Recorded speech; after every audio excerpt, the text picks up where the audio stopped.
Hi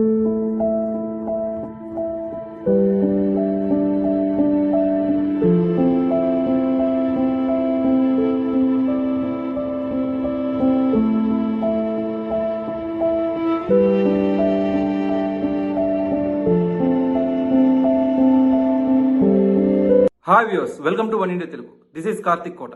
pastor Praveen Pagadala ప్రమాదవశాత్తు చనిపోయారా, లేకపోతే ఏదైనా కుట్ర కోణం దాగి ఉందా? దీన్ని సమగ్రంగా దర్యాప్తు చేసి నిజానిజాలు తేల్చాల్సింది ఏపీ పోలీస్ శాఖే. ప్రస్తుతం ప్రవీణ్ పగడాల మృతి కేసు 2 తెలుగు రాష్ట్రాల్లో సంచలనంగా మారింది. రాజమహేంద్రవరం జీజీహెచ్ హాస్పిటల్ వద్ద ఇప్పటికే క్రైస్తవ సంఘాలు ఆందోళన చేపట్టాయి. ఈ నేపథ్యంలో ఏపీ సీఎం చంద్రబాబు సమగ్ర విచారణకు ఆదేశించారు. అలానే నారా లోకేష్ కూడా రెస్పాండ్ అయ్యారు. మెల్లగా ప్రభుత్వానికి సంబంధించిన పెద్దలందరూ కూడా రెస్పాండ్ అవుతున్నారు. అసలు ప్రవీణ్ పగడాల మృతి విషయంపై రాజానగరం సీఐ ఎస్ ప్రసన్న వీరయ్య గౌడ్ ఏం చెప్పారో చూద్దాం. హైదరాబాద్ నుంచి ప్రవీణ్ కుమార్ బుల్లెట్ పై 2 రోజుల క్రితం రాజమండ్రి బయలుదేరారని తెలిపారు. అదే రోజు అర్ధరాత్రి కొంతమూరు వద్ద రహదారిపై నుంచి కిందకు ప్రమాదవశాత్తు జారిపడ్డారని చెప్పారు. ఆయనపై వాహనం పడ్డంతో బలమైన గాయాలు అయ్యాయని, నిన్న ఉదయం 9 గంటల వరకు ఆయన్ని ఎవరూ గమనించలేదని తెలిపారు.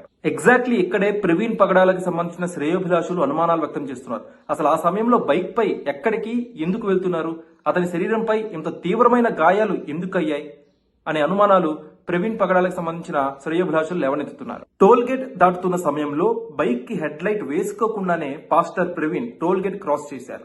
అలానే ప్రమాదం జరిగిన సమయంలో వీడియోలో ఆయనకి ఒక లారీ కూడా అడ్డొచ్చింది టోల్ గేట్ వద్ద. అసలు పాస్టర్ ప్రవీణ్ బైక్ స్కిడ్ అయి పడిపోయారా, లేకపోతే ఎవరైనా ఆయన్ని వేరే వాహనంతో ఢీ కొట్టారా అనేది అర్థం కావడం లేదు. ఇంకో మేజర్ డౌట్ ఏంటంటే, ప్రమాదం జరిగినప్పుడు ప్రవీణ్ పగడాల హెల్మెట్ పెట్టుకున్నారు. కానీ ఆయన డెడ్ బాడీని స్థానికులు గుర్తించినప్పుడు ఆయన మొహానికి తీవ్రమైన గాయాలున్నాయి. హెల్మెట్ పెట్టుకున్న వ్యక్తి మొహానికి గాయాలు ఎలా అవుతాయని చెప్పి ప్రవీణ్ కుమార్ పగడాల మద్దతుదారులు అయితే ప్రశ్నిస్తున్నారు.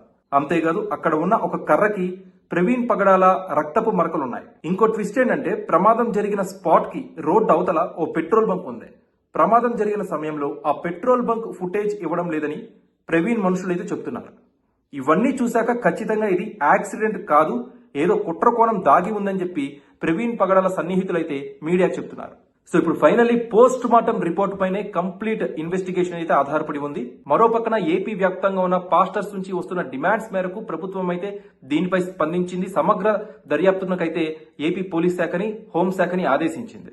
మరో పక్కన ఏపీ పోలీసులు ప్రవీణ్ పగడాల యొక్క టోటల్ కాల్ లిస్ట్, కాల్ డేటాను కూడా పరిశీలిస్తున్నారు.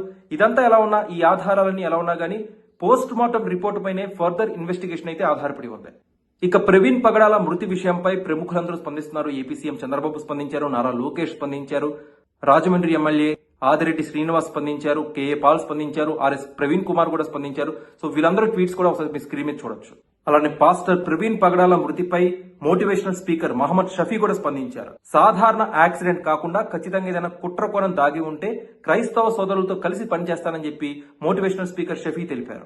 ఓవరాల్ గా ఈ విషయంపై అసలు మీరేమనుకుంటున్నారు? కామెంట్ సెక్షన్ లో పంచుకోండి.